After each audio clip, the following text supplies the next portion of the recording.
English NCERT की poem the shade को read करेंगे। इस पोयम के पोएट यानी कि राइटर का नाम है फ्रैंक फ्लिन।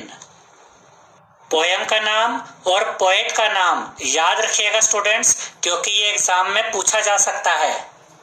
तो सबसे पहले हम देखते हैं कि शेड का मतलब क्या होता है। शेड एक कमरा होता है जिसमें आप घर में ज्यादा ना यूज होने वाली चीजों को स्टोर करके रखते हैं, या फिर घर के पेट एनिमल्स को भी शेड में रखा जाता है, टूल्स को भी शेड में रखा जाता है, व्हीकल्स यानी कि गाड़ियों को भी शेड में रखा जाता है। यानी कि शेड के अलग अलग तरह के यूज होते हैं। अब हम इस पोएम को रीड करते हैं। There is a shed at the bottom of our garden with a spider's web hanging across the door. यहाँ पर पोएट ये कहता है कि हमारे बगीचे के एक एंड पर यानी कि बगीचे के एक सिरे पर एक शेड है, यानी कि एक पुराना सा कमरा है, और उस कमरे के दरवाजे पर मकड़ी का जाला लटक रहा है। यानी कि शेड के दरवाजे पर मकड़ी का जाला लटक रहा है। The hinges are rusty and creak in the wind. Hinges का मतलब होता है कब्जे या फिर दरवाजों के जॉइंट्स, जिनसे दरवाजे खुलते हैं और बंद होते हैं। यहाँ पर पोएट ये कहता है कि शेड के दरवाजे पर जो कब्जे हैं, जो जॉइंट्स हैं, उनमें जंग लग गया है, और तेज हवा चलने पर इन हिंजेस से यानी कि इन जॉइंट से कर की आवाजें आती है। क्रीक का मतलब होता है कर की आवाज। When I am in bed, I lie and I listen. I will open that door one day. यहाँ पर पोएट ये कहता है कि जब मैं बिस्तर पर लेटता हूँ तो मैं वो शोर सुनता हूँ, वो शोर जो तेज हवा में दरवाजे के जंग लगे हुए जॉइंट्स के कर आवाज करने से होता है। एक दिन मैं वो दरवाजा खोलूंगा।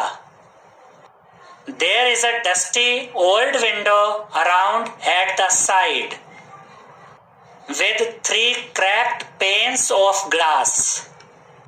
इसका ये मतलब है कि शेड के एक ओर एक पुरानी खिड़की है जिस पर धूल जमी हुई है।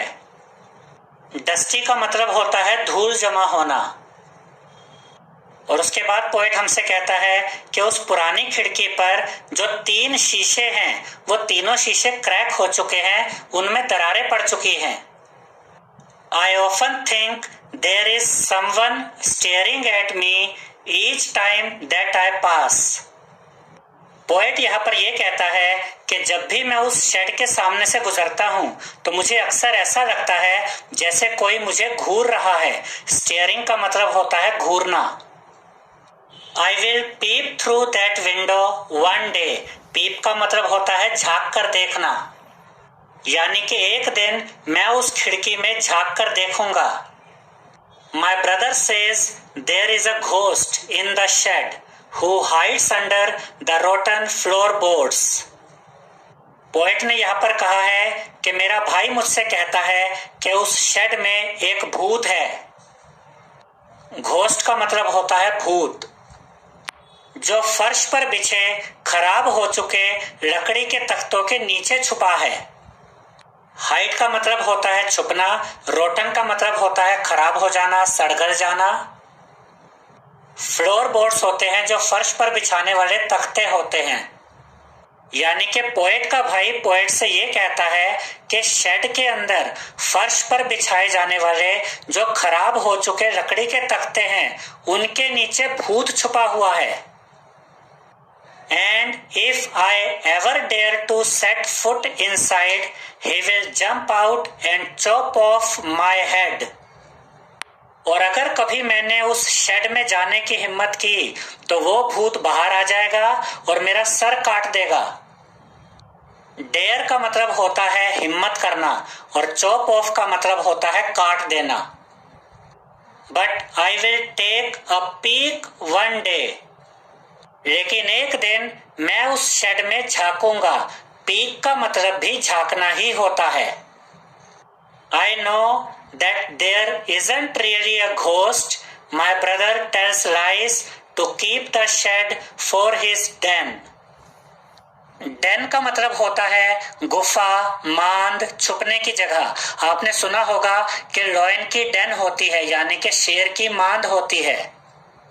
यहाँ पर पोएट कहता है कि मैं जानता हूं कि उस शेड में कोई भूत नहीं है। मेरा भाई झूठ बोलता है ताकि वो उस शेड को अकेला यूज कर सके, अपनी गुफा की तरह, अपनी मांद की तरह। There isn't anyone staring or making strange noises. अब कोई उस शेड से मुझे नहीं घूरता और ना ही कोई अजीब अजीब सी आवाजें निकालता है। And the spider has been gone from his web since I don't know when. और वह मकड़ी भी अपने जाल को छोड़कर जा चुकी है, मुझे नहीं पता वो कब गई। I will go into that shed one day soon, but not just yet. यहाँ पर पोएट कहता है कि एक दिन मैं उस शेड में जाऊंगा, लेकिन अभी वो समय नहीं आया है।